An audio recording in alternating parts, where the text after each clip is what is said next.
My name's Joseph Carter, and I am the Mink Man. When I was a senior in high school, I started learning about the American mink. I was told that mink were horrible, vicious little animals who were impossible to tame. Challenge accepted. I've been in love with mink ever since. I get mink from fur farms and give them a new life.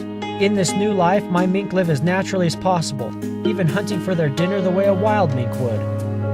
So come join me on my adventures as we learn more about this intense little predator, the amazing American mink.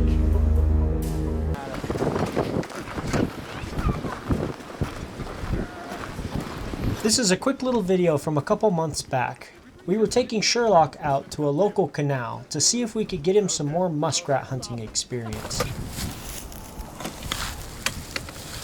When searching for prey, mink will use all of their senses, but when hunting above ground quarry, the main sense that they use is smell. They'll search around in the dark holes and the cracks and the crevices, sniffing to see where a rat or a muskrat could be hiding. Once they discover the hiding animal, they then use their vision to follow it and capture it.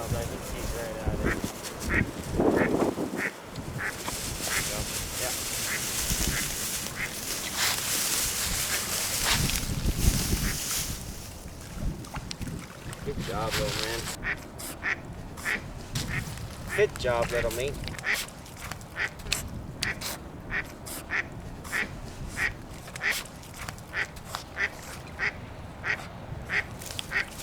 Good job, little mink.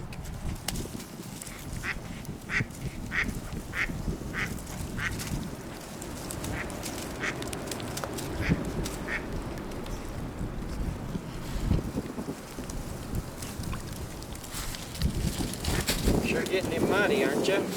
Since this video was over so quickly, I decided to include it along with a more recently filmed video of an outing we had at a local park.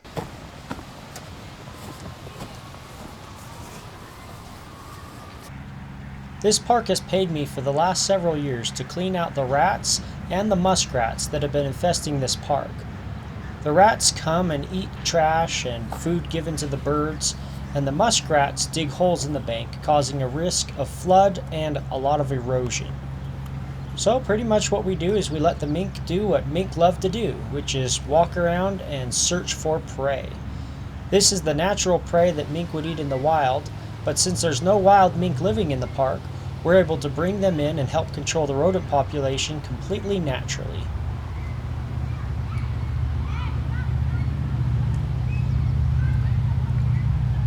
You can clearly see Sherlock using his nose to carefully try and locate his prey.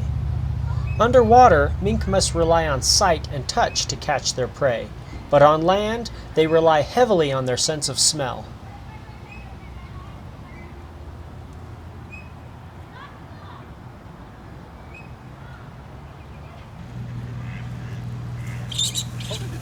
Boy, you use it? Yes. I mean, no. You still got it? Yes.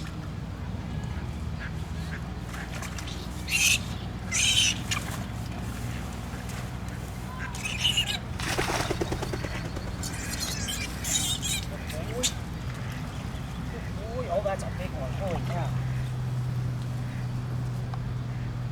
That is a big one. Holy cow, look at that. That is a big rat. Good boy. Good boy. Oh, it's not done yet. Good boy. Oh, that's a good mink. Holy cow, that is a big rat. Oh,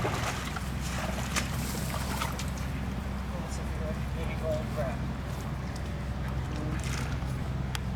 Good boy. Good mink. Holy cow, that thing is huge. That's a good mink. Good boy.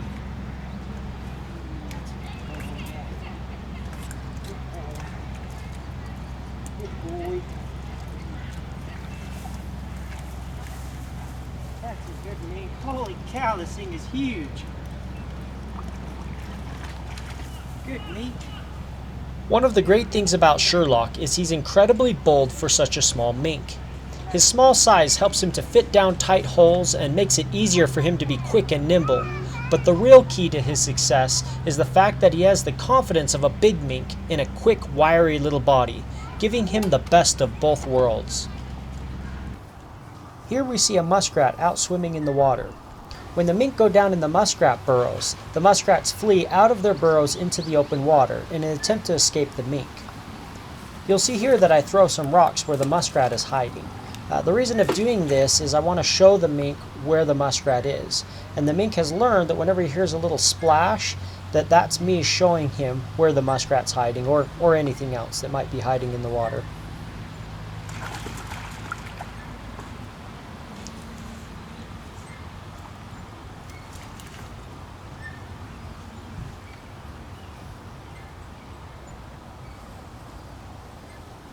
Now if you pay attention, you'll notice that the mink actually swims slower than the muskrat does. Muskrats are faster swimmers, they're able to hold their breath quite a bit longer than a mink, but the advantage the mink has is raw endurance. If the mink just keeps pressuring the muskrat's going to eventually slow down, and that's where the mink can catch him, once the muskrat gets tired.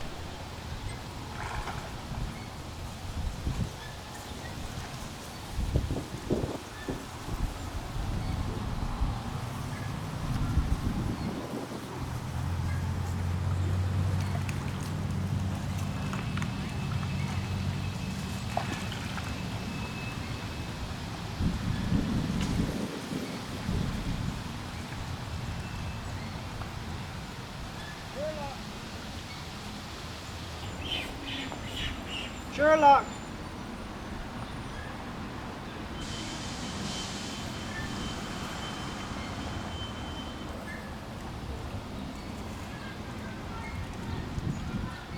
Sherlock! Sherlock!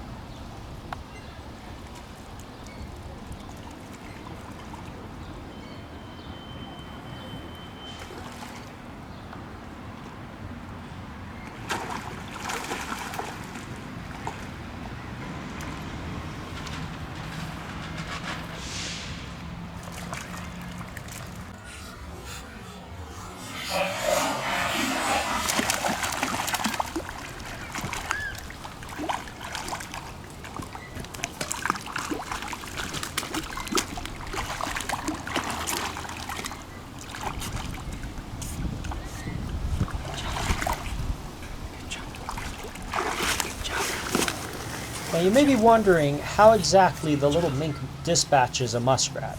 I mean, especially in an example here where Sherlock is always roughly the same size or sometimes even smaller than the muskrat he's dispatching. Well, the way that mink and most other members of the weasel family dispatch much larger prey is they grab the back of the head. And if they're able to, they will try and actually puncture the skull and cause brain damage. And then it's lights out, dead muskrat, or whatever else they may be preying on, a squirrel or something else. It's a very quick and efficient method for dispatching prey. Most other predators take a much longer time to dispatch their prey than a mink does. Mink are actually one of the most efficient predators in the world when it comes to killing an animal roughly their same body weight. Ooh.